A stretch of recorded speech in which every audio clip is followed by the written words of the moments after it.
예, 반갑습니다. 저는 박준범입니다. 선교사로 해외에서 사역했기 때문에 지금까지도 박준범 선교사라고 이렇게 불림을 받기도 하고, 다음에 병원에서 일하는 사람이어서 박준범 원장이라고도 이야기를 하는데요. 저는 한국 의료선교협회, 지금 우리 의료선교대회를 개최하는 의료선교협회의 회장으로 섬기고 있는 사람입니다. 반갑습니다.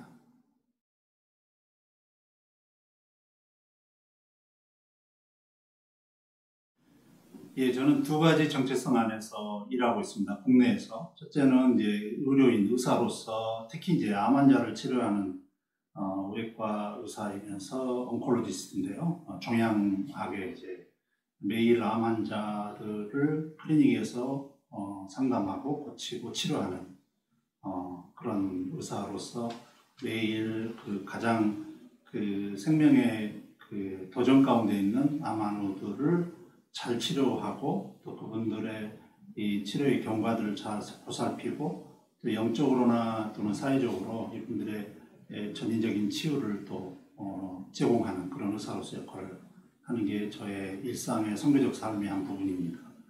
직원들 한 32명, 34명하고 함께 조그마한 병원에서 제가 이제 원장으로, 병원장으로 사역을 하고 있어요. 이것조차 이제 그 일터로서의 선교지입니다. 두 번째로는 제가 이제 타문화 선교를 제가 지난 한 15년 정도 해외에서 했고, 그다음에 국내에 귀국해서 여전히 선교사로서 국내에 필요한 사역들이 있습니다. 지난 2022년도까지는 제가 무슬림 이주민들, 특히 이제 예멘에서 제가 사역했던 예멘 땅에서 오신 무슬림 이주민들을 향한 사역들을 쭉 해오고 있고, 그 다음에 이제 2022년부터 본격적으로 선교에서 특별히 그 선교 준비를 하고 있는 청장년 세대를 향해서 선교사가 되는 형성 과정에 있어서 멘토링이 필요하다 싶어서 선교 멘토링을 잘 이렇게 매칭해주고 사역하는 엠브리지라고 하는 단체를 시작을 해서 그 단체 안에서 지금 제가 섬기고 있어서 한편으로는 의료인으로 한편으로는 선교사로 이 두 가지 정체성 안에서 제가 일하고 있다고 말씀드릴 수 있습니다.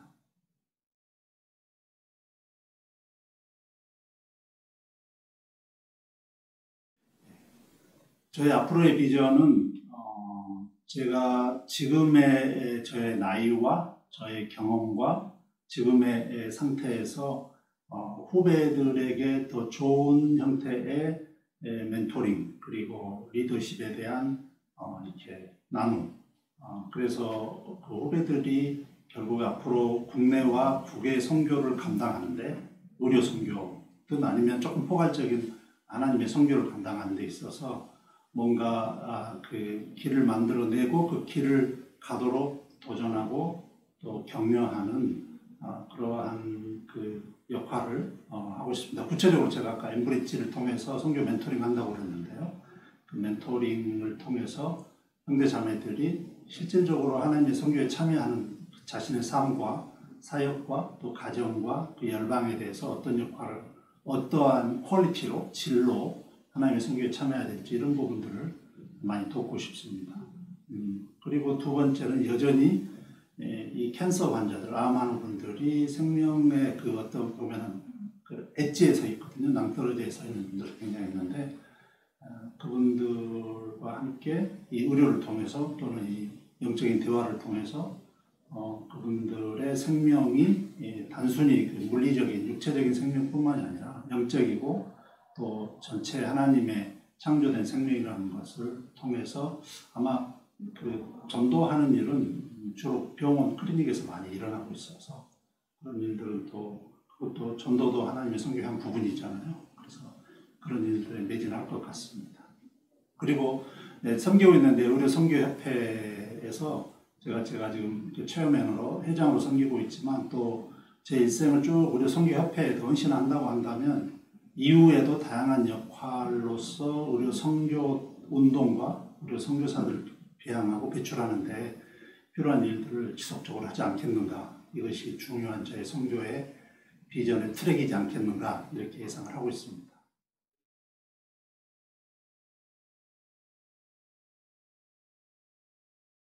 1980년대부터 의료 선교사가 되려고 의과대학 예과 2학년 때 혹은 본과 1학년 때부터 의료 선교사가 되겠다라고 하는 내적인 뜻을 세웠고요. 실질적으로 저 개인적으로 의대 다니면서 뭐 영어 준비 좀 열심히 했던 것 같고, 그리고 이제 의사로서 인턴, 레지던트 전문 과정을 다 마친 이후에 한 1년, 2년 일반 병원에서 일하고 있는데 하나님께서 정확하게 큐티 말씀을 통해서 부르셨어요. 그래서 풍부함에 적응하는 자는 혹은 물질에 만족하는 자는 형제의 영혼을 구속하지 못하나니 이는 그 형제의 영혼이 너무나 귀함이니라 라고 하는 시편 49편 1절에서 6절에 있는 말씀을 통해서 분명하게 저를 뽑아내는 말씀을 주셨고요. 그 말씀에 순종해서 그달로 그 병원을 사직을 하고 이제 하나님이 인도하실 그 해외 선교사로서 저희 모교에 말씀을 드리고 저희들이 선교사로 나가고 싶습니다 했고요. 교회가 파송을 한 2달 사이에 파송을 만들어서 저희들이 영국으로 파송을 받아서 거기서 한 1년 반 정도 실질적인 훈련을 받았습니다. 영어 훈련, 또 타문화 훈련, 성경 훈련, 문화 훈련 받고 1991년도에 저희들이 예멘으로 들어갔습니다. 예멘에서 무슬림 땅이어서 그 무슬림 땅에 아무것도 없잖아요.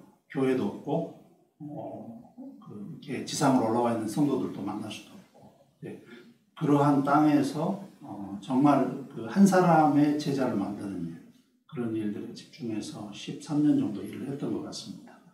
물론 이제 아랍어도 배우고 현지 병원에서 일도 하고 또 제가 이제 병원을 세워서 클리닉을 운영도 하면서 환자들을 치료하면서 저희 직원들 혹은 저희 친구들 이런 사람들에게 성경 공부 가르치고 복음을 전했던 그것이 저의 그 이제 해외 선교사로서의 한 14년, 15년 그 이후에 한국으로 돌아와서 인터스 오브 코리아라고 하는 국제 선교 단체의 이제 국내 대표가 되어서 선교사들을 발굴하고 파송하고 그들을 멤버케 하는 그런 일에 제가 한 4년, 5년 정도 일을 했고요. 그 이후에 제가 이제 예멘 난민들 사역 때문에 2022년까지 예멘 난민들이 제주도에 온 그 난민들 한 450명의 제주 난민들이 와서 저로서는 동네 고향의 친구들이 저희 나라에 오는 것이었고 그 이주민에 대한 선교의 프런트에 설 수 있었고요. 그 형제들이 지금 한국에 계속 살고 있는데요. 이제 난민으로 계속 비자를 연장하면서 그 형제들과의 관계를 유지를 하면서 말씀을 나누거나 복음을 나누고 있습니다. 그런 제 인생의 선교적인 트랙은 한 서너 번의 큰 굴곡과 매듭 가운데서 지금 가고 있다고 봐야 되고요.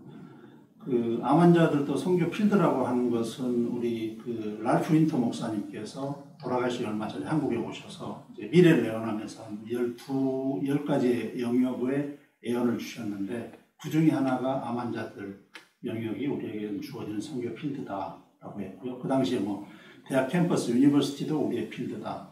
물론 아주 이제 온근에 있는 먼 나라도 우리의 필드지만 각 영역별로 보면 캔서 환자들, 암 환자들이 우리의 필드다. 그런 이야기를 그분이 선교 강의에서 했는데 제가 지금 그 필드 안에 있다고 봅니다.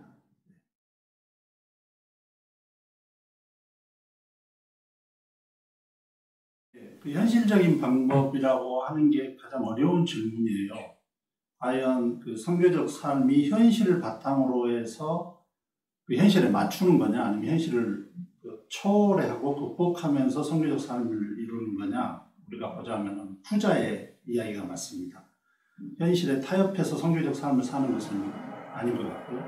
현실의 고난과 어려움과 불합리함에 있음에도 불구하고 선교적 삶이 우리한테 주어진 것이기 때문에 저는 그 원초적 제자도에 비추어서 자신을 깎아내는 날마다의 영적인 각성이 우리 크리스찬들에게 있어야 된다고 생각이 됩니다. 그것을 상실하지 않고, 그러니까 원초적인 제자도예요. 예수 그리스도께서 이끄시는 그 제자도에 날마다 우리가 거울을 비춰보면서 거기에 순종해 가는, 그게 아마 우리 일상의 선교적 삶을 살게 하는 가장 큰 원동력이지 않겠느냐 하는 생각이 듭니다. 그렇게 일상에서 매일 제자도에 매일 일상에서 화답하는 가운데서 동시에 더 크게 부르시는 사건이나 장소나 프로젝트나 단기 선교나 해외 이렇게 해외 선교지로 헌신하는 그러한 일들이 있거나 혹은 그런 일에 끌려 들어가거나 그런 일을 강하게 하나님으로부터 이렇게 소명을 느끼게 되는 때가 있는데, 그때 이제 용기를 가지고 선교적으로 하나님 앞에 반응하고 화답하는, 그게 이제 선교적 삶의 하나의 시나리오라고 봐야 될 것 같습니다. 그래서 지금 내 상태와 내 나이와 내 현장에서의 일은 분명하게 학생은 의과대학이나 간호과 학생들은 현장에서 공부하는 것이면서 그 공부 자체가 어떤 포텐셜을 가지고 있냐면 그냥 학점 따기 위한 공부가 아니라 하나님이 열방을 섬기기 위해서 나를 깎아내주는 준비 작업, 나의 그릇을 채워주는 그 영양분으로서의 공부가 되는 것이죠. 그런 의미에서 이제 그 공부 자체도 선교적으로 해석을 할 수가 있는 겁니다. 그래서 내가 지금 내 그릇에 이 공부를 채우면 분명히 앞으로 선교지에서 타인들과 열방의 사람들 섬기는데 중요한 지식과 스킬과 영양분이 될 것이라고 하는 사실 안에서 공부를 하게 되면 공부 자체가 너무나 엑사이팅하고 또 정말로 하나님의 비전 가운데서 너무 즐거운 일이 될 것 같고요. 꾸역꾸역 하는 공부는 아니고 그 선교적 비전을 품고 있는 하나님의 복된 크리스찬은 공부 자체가 굉장히 하나님이 앞으로 하실 일들에 대한 기대감으로 얼마든지 흥미진진하게 갈 수 있다고 생각이 됩니다. 그러면서 마지막으로 로드십에 대해서 주님이 내 삶의 주님 되신다라고 하는 그 고백을 날마다 하는 거죠. 오늘 또 제가 오늘 메시지 나눌 기회가 있어서 그 부분이 살짝 들어가긴 하는데요. 이 로드십은 결국은 내 삶, 내가 예수님 처음 만났을 때부터 발생하는 고유한 힘이거든요. 거기에 삶의 전 생애를 통해서 부르시는 곳까지 순종하는 것이 내 삶의 선교적인 소명, 트랙, 비전, 미래라고 보여집니다.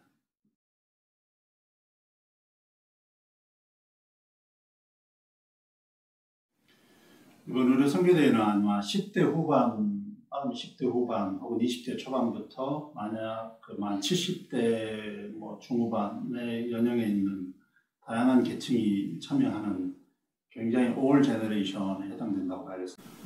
그래서 각자에게 하나님이 주시는 은혜나 또는 영감이나 또는 그 감동이 각각 다를 건데 저희들이 가장 주목하는 것은 이번 선교대를 통해서 청장년들, 즉 20대에서 한 40대에 있는 청장년들이 마치 바울이 다메섹에서 경험했던 하나의 그 트랜스포메이션의 사건과 같은 그러한 임팩트가 강한 형태의 어떤 삶의 변화를 가져갈 수 있는 자기 생애의 고유한 선교도회로서 역할이, 그게 메시지든 아니면 선교사님들의 현장 보고든 아니면 성경 공부를 통해서든 아니면 여러 가지 방식으로 하나님이 그 계시와 인사이트를 부어주셨으면 하는 것이고요. 특별히 지금 학생들과 또 전공의들 이런 사태 때문에 어찌 보면 고통을 많이 당하고 있는 지금 우리 세대들이잖아요. 그래서 이 내적 고통과 앞으로 자기들의 미래의 전망에 대한 고통이 아주 깊은 가운데서 이 십자가의 고통과 같다고 저는 생각합니다. 그러면서도 이 가운데서 하나님이 그 우리 청장년들의 삶에 위대한 계획을 가지고 계시고, 비록 사회와 국가의 환경이 이런다 할지라도 결코 하나님의 꽃과 하나님의 나무는 꺾이지 않고 하나님이 이끌어 가신다라고 하는 그 정말로 소망스러운 비전을 붙잡으시면 좋을 것 같고요. 크게 격려받는 선교대가 되셨으면 좋겠고, 크게 위로받는 선교대가 되셨으면 좋겠고, 저 개인적으로 하나님이 이 선교대를 통해서 저를 조금 앞으로 60대 이후의 삶에 대한 선교적인 리세팅을 더 해주시면 좋겠다. 그래서 제가 털어낼 건 털어내고 또 선명하게 볼 비전을 좀 더 바라볼 수 있도록 그런 저 개인적인 유익을 누렸으면 좋겠습니다. 감사합니다.